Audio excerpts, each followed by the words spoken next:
Welcome to Pindar Poetry. We hope you learned something new. You begin by preparing.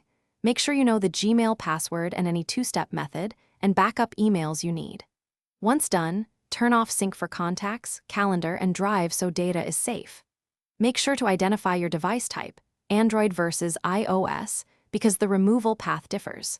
Now go to the device settings area where accounts are managed, and keep the Google sign-in credentials handy in case the system asks you to re-authenticate before proceeding. Now remove the account on the device itself. On Android, open Settings, tap Accounts, select Google, then remove Account and confirm. The device may request your screen lock. On iOS, go to Settings, Passwords and Accounts or Mail, pick the Gmail account and tap Delete Account. This removes mail and associated sync.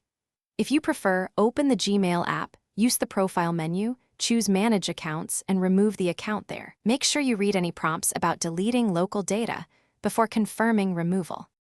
Finish by rebooting your device and checking all mail apps to verify the Gmail account is gone. If the account still shows up, sign into My Account. Google. From a browser, go to Security, find your devices or third-party access, and revoke the device's access. That forces removal. If a mail app caches the account, clear app data or cache, then reinstall the app. If problems persist, make sure you didn't have a work or school profile enforcing accounts. Contact that admin as a last step. Thanks for watching. Consider subscribing if we helped you.